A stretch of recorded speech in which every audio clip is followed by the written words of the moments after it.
going to go into picks and bans. We're going to have a lower third here. As you can see, all these ones different coming down. We get a Kaisa Renata combination coming in for EDG in that bot side.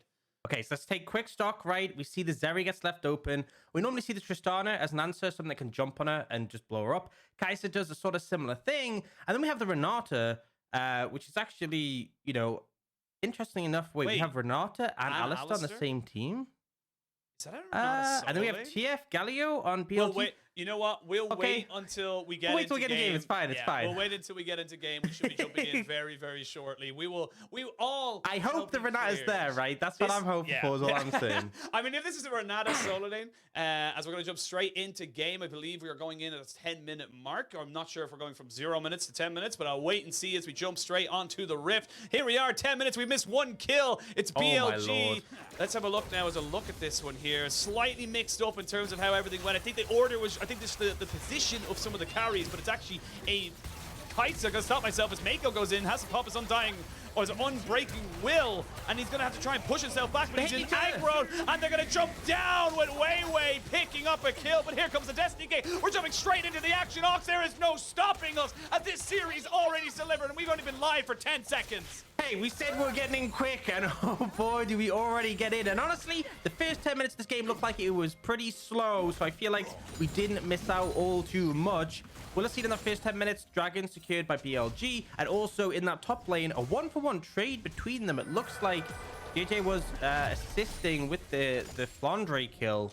We're going to replay, we'll break the play down, then we'll take stock. So Uzi and Chris just found this opportunity, and that's the thing, right? If they get the jump on you as this Renata, very hard to get out with that chasing movement speed. And on top of that, as the Alistar, you have to be going in to win those trades, right? You're not going to really win by disengaging, but a little bit too far, right? They have the coverage coming in from the TF. The Galio is not in range. In fact, FoFo actually goes back to mid. So, okay, start of the game. Top lane, this matchup, you kind of expect Jayce to be pulling ahead. The fact they had a 1-for-1 there, you know, kind of suggests that Breeze's been doing pretty well. Mid lane, interesting enough, have double roamers, which I think, you know, it's not too surprising for Scout, but for FoFo, we tend to see him as less connected with his team.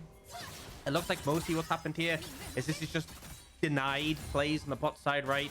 By having those potential roamers to match. And bot lane, I mean, we have Renata, we have Zeri. That's pretty hype in my book.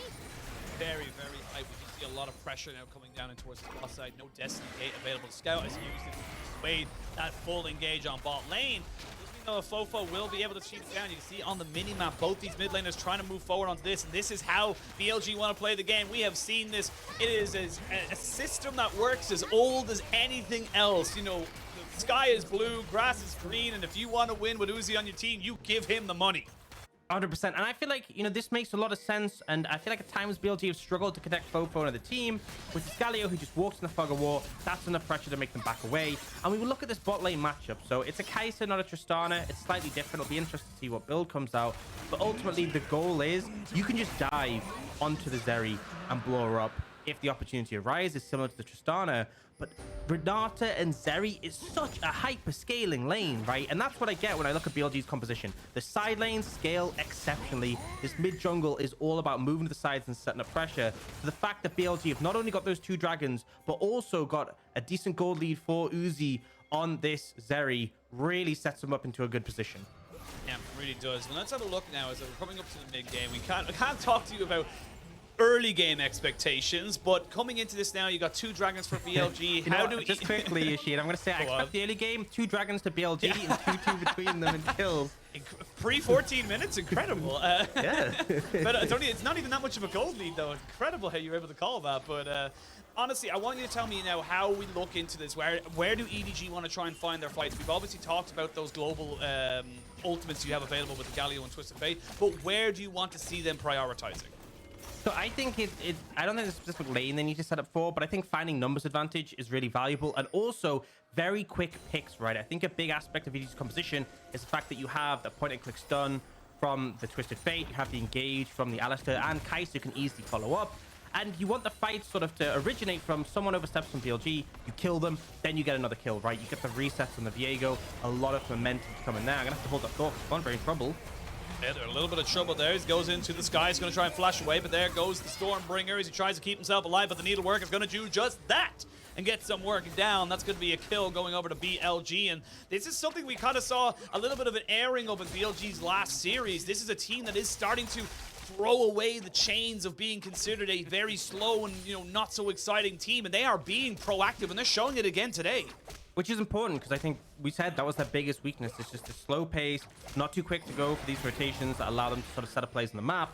And the fact that they're doing this with a composition, which again, Renata scaled exceptionally well. One of her weaknesses is the laning phase, where she has long cooldowns. He's clearly got through that quite comfortably, and that combined with Zeri and Gwen, just really exceptional. They're going to be able to pick up the second Herald. Obviously, not sure who managed to get the first Herald. No, actually, that's a lie. We saw a bot lane, right, before, so I don't know what I'm talking about. I'm a bit frazzled. Kind of a new experience. High pace. Yeah, keeping it fast. But BLG, so that's 4 for 4 on AD game objectives, right? Both Heralds, both Dragons. They are doing exceptionally well. They are. We can see Breed now getting ignited here by Scout, who does have himself the ultimate should he wants to go any further, but don't think they want to try and go into Uzi, who does have himself the ultimate available and a red buff, so it would be a very, very scary position for them to try and dive into, especially when the Gwen is, you know, immune. But they get the tower nonetheless. They're able to back themselves up, so they equal out on that front, actually get themselves a little bit ahead, as I did see that the top lane tower had been taken. And I'm curious to see, you know, this is something that EDG have done, and we see this from teams when they're struggling a little bit. Go back to comfort, things that you've already played for. Kaisa is Viper's most played champion of all time. 66 games. This will be the 67th. He's 42 and 24. Yeah, and I wasn't sure what build we were going to see from him, right? Because we've seen Kaisa mid come out a few times. You know, it's played by Faker in the LCK. And, you know, as much as this isn't Kaisa mid, it's Kaisa bot lane, we've seen this AP build be really, really impressive. And the fact that I'm seeing that Lost Chapter in inventory, right? You pick up the Dirk and the Manamune to get your Q evolved, and obviously your W to scale with AD as well. And then you get this super heavy poke build. And honestly, I think this makes a lot of sense. Because I think if you dive into BLG's composition, the AoE Shred will absolutely decimate you. But they have a Jayce, right? They have a Kaisa. If you play this as a poke composition, it's going to be very effective. And should BLG try and engage, right?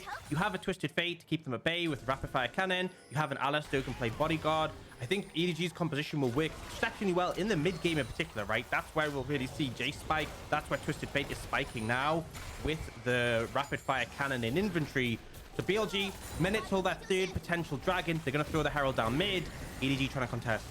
Yeah, they're going to try and go for this. This will put the side of BLG onto Soul Point. You can see with the Predator moving forward, FoFo unafraid. Does take a fair chunk of damage, though, onto his own health bar. The Rift Herald shall get another charge. Breathe off to the side. And this is the thing, when you have such a short-range composition, it can work, though, in these odd number skirmishes. You knew that Scout wasn't there. You knew that the Jayce was on the bot side, so you knew you could just keep running forward. I will say, the side of BLG having a very, very short-range composition. You can even look at the Zeri as well. Just very much, you know, want to be on top of your face for these kind of fights. And it's going to be onto EDG to try and make sure that they do not get caught in those situations.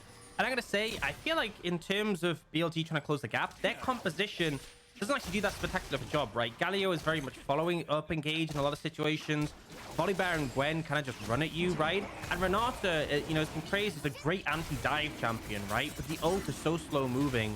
Not the best at initiating. So I think that's why it's kind of important that BLG are in control, because I think them trying to push in, they would just get poked absolutely to hell, and they would struggle to find fast engages. But if they can continue the pace like this, right, to secure the third dragon, if they get foothold on an area like the river around the dragon, it forces EDG to come into them, and that's where they can look for potential flanks, potential engages. It's the Hex Gates as well, which I think is absolutely stellar for their composition. You know, it makes it a lot easier when you can get the likes of Gwen or Galio on the flank when you're up against this EDG comp. But you know, interesting to see how it plays out for now, though. 3 dragons in the pocket of BLG, but still down in gold by about 1,500. Yeah, which is honestly incredible to say. I will say you do get a little bit of a cheat on that when you consider that the Twisted Fate does obviously have that loaded dice passive. And I mean, he's been farming well as well. I was going to say, he's been farming. But I will honestly put this out, and I've always had this criticism when it comes to the Twisted Fate. Twisted Fate, your job is not to out-farm or out, you know, DPS the enemy laner. In my opinion, the way you should be setting yourself up as a Twisted Fate should be to, in fact, impact those side lanes and maybe get yourself and your team ahead through that means. I don't really think you gain as much value by being ahead in this mid lane matchup, because the Galio does pretty much the exact same thing as you do and can follow you around the map. That's true, but I do think the way he fits in this composition is pretty stellar, right? Especially when you think about how BLG want to try and get in range. If you can just stun card check anyone who gets near you, it's gonna be a bit of a pain point for the side of BLG, and that's why I feel like they're gonna have to get a bit more creative, because I mean, you just saw that there, the shock blast coming down onto Crisp, fair bit of damage, and that's pre-mana immune Jayce, right? He hasn't actually finished stacking that 12 away, but close to, and already doing a ton of damage. And that's something I kind of want to mention. We didn't get to talk obviously much about the draft at all, but Crisp on the Renata, this is something we've seen banned against him specifically quite a bit, because he's been practicing it so much in solo queue. A lot of teams respect the bandit, and interestingly enough, he will end up having it this game. We'll get to see more of it later. For now, they're looking for a play on a Flandre. Looking to try and make this one work. He does have his flash available to him. The Destiny Gate comes out. They might try and just turn this one around. There's Breathe. Going to try and see if they can get the poke down. This is good for the needlework as Scout almost gets taken, but Viper shotgun right onto the back side of this as Breathe has nowhere else really to go. He's getting ticked down by the red buff. Can he keep himself alive? He cannot. And when you need someone to step up, when you need a carry for your team, Viper is there for EDG. Power of the Kaisa as well, right? One of the things with the Zeri is you want to have space, you want to use that movement speed. It doesn't matter how far away she is within reason, the Kaisa can just dash you, burst you out, and Uzi instantly has to back away. That's the threat. EDG's composition. It's very hard to apply this pressure in the side lanes when so many of the opponents can just join in, right? The Twisted Fate, the Kaisa, easy to just almost appear out of nowhere when you're making a play. Again, this is just such a good composition to try and answer what BLG have got going for them. Like you mentioned, yes, they found out Flandre, but as long as he has his flash and he's got himself the phase rush, he should be able to delay long enough for a Kaisa, for a Scout's Twisted Phase. And it looked like it could have been a great moment there for BLG, but sadly they weren't able to make it happen. And with 2 minutes left until that Dragon Soul point, it should just be EDG able to kind of keep farming up, keep getting up to those big items, and already we're seeing Kaisa, this Viper, with that Luden's Tempest, going to be poking out so much. Yeah, and that's the big thing, right? Jayce spiking really hard, has a fully stuck mana immune. Twisted Fate, his biggest spike in the game is the Everfrost Rapid Fire Cannon, because that long range stun card into the root, it just makes it so hard to play unless you can get on top of him. And Viper as well now has that Ludens, will connect with the W. But a critical thing, the reason why we've been seeing this build more is they actually buffed the W. So once you have over 100 AP, which obviously Viper does, then you get a cooldown refund every time you hit a champion with your W, right?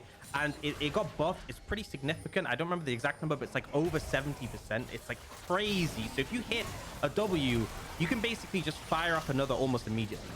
Yeah, it is exceptionally powerful. And when you hit one or two of those, you know, it stacks up your passive as well, which does that, of course, true damage proc on it. So it is going to just become little bit by bit. You're just whittling down these health bars, 200, 300, 400. It just becomes harder and harder for you to try and contest. And speaking of contest, Scout's moving forward with the gold card locked, but he's a little bit caught away from his team. Gonna have to use the Everfrost defensively.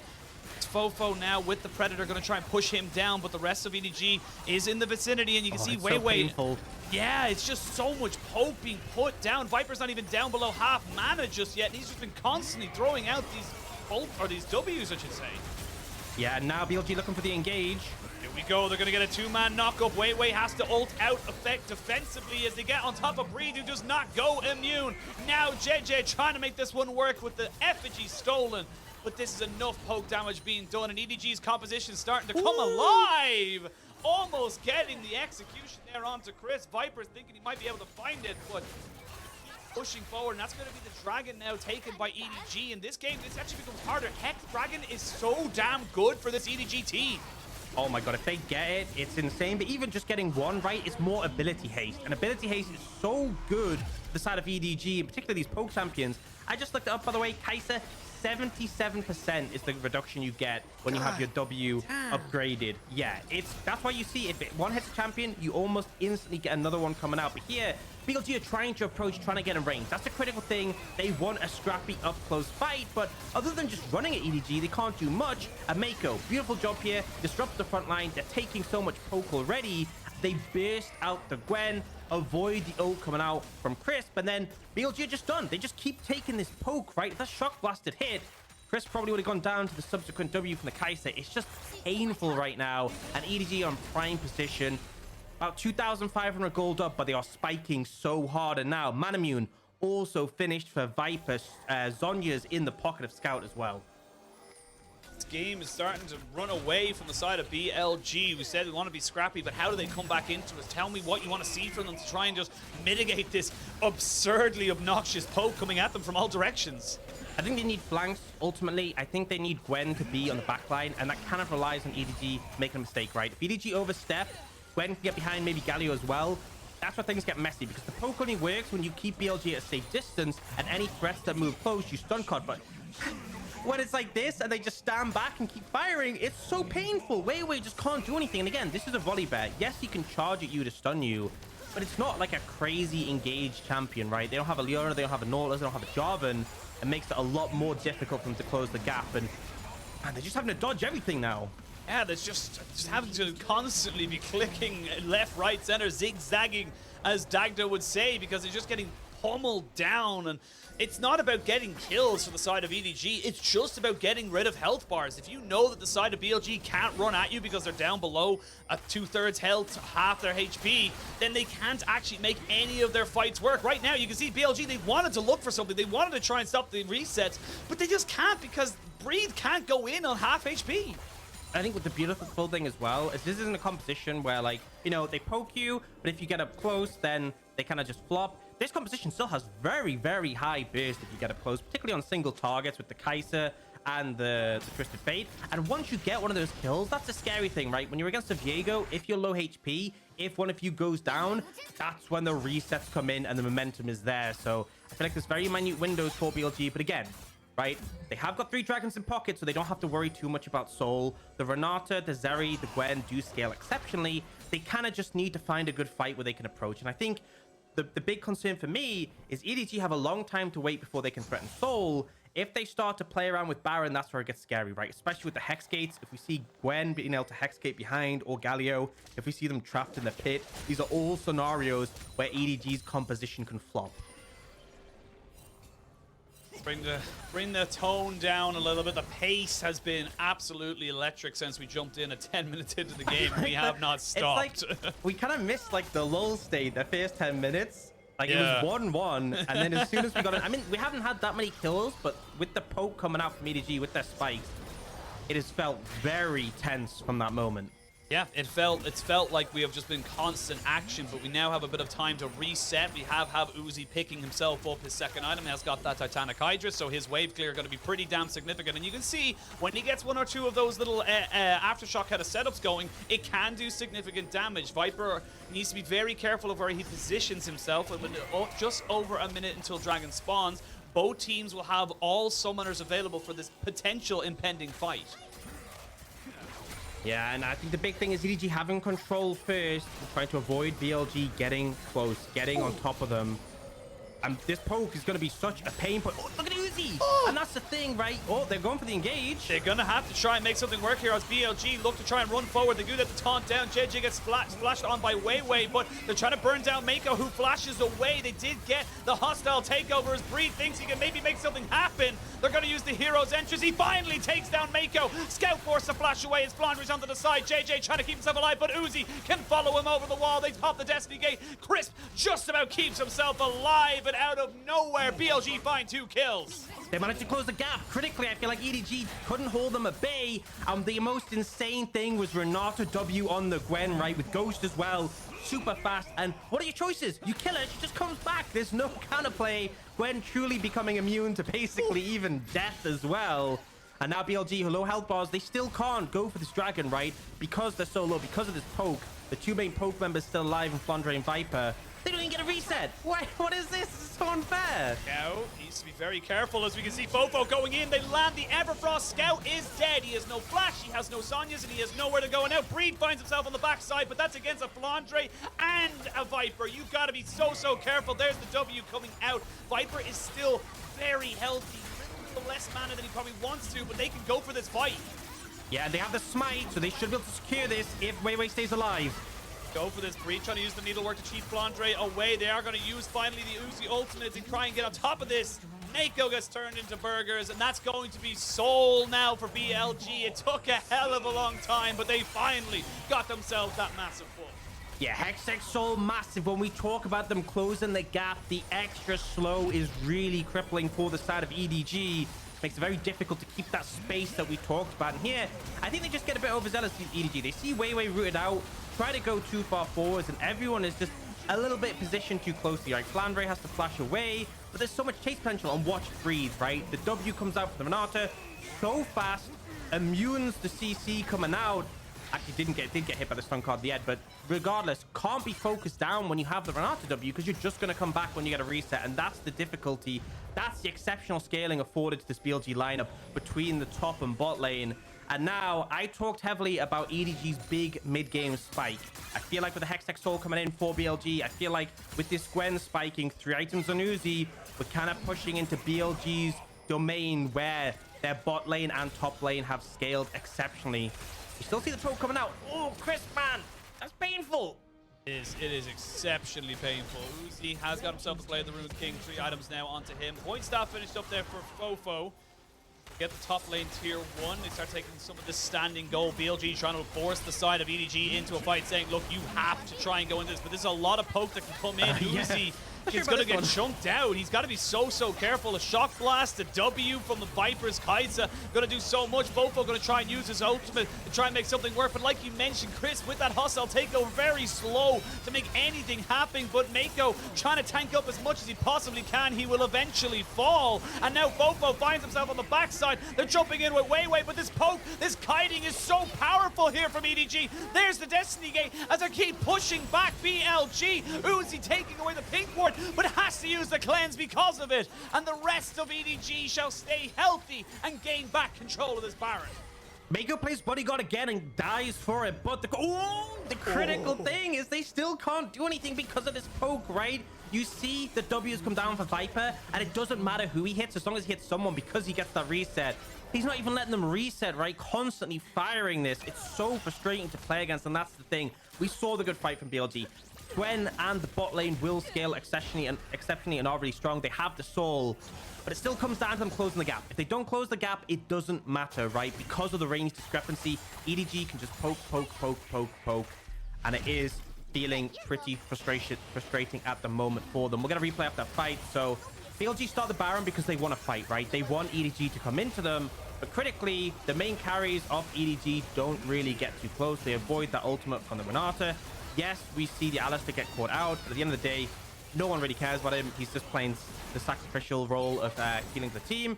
FoFo tries to get in, isn't able. Oh, we don't get to finish the replay. More fighting coming out.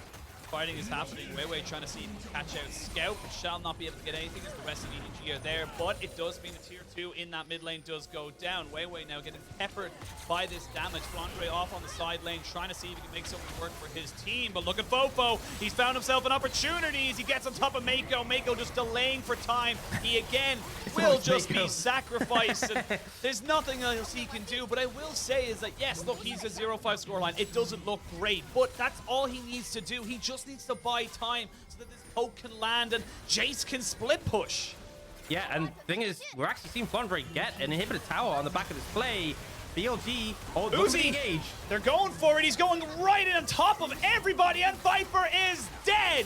The best AD carry of 2021 shall not stand tall against the best AD carry the LPL has ever seen. BLG, they may lose themselves an inhibitor, but they might look to end the games themselves. Yeah, we'll see the Gwen go back. Should be able to defend on this. I don't think... Is this going to be a full base race? Actually, I think they're going to use the TP from FoFo so the minion can tank. Flandre's still going, but he's going to die!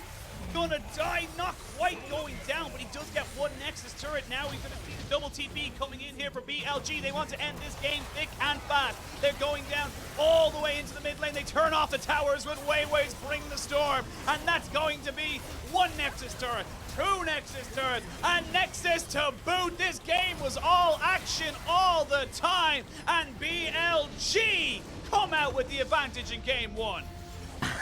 Man, I know we missed the first 10 minutes, so it's gonna feel faster paced. But that game felt lightning fast, and not just because of the Zeri, right?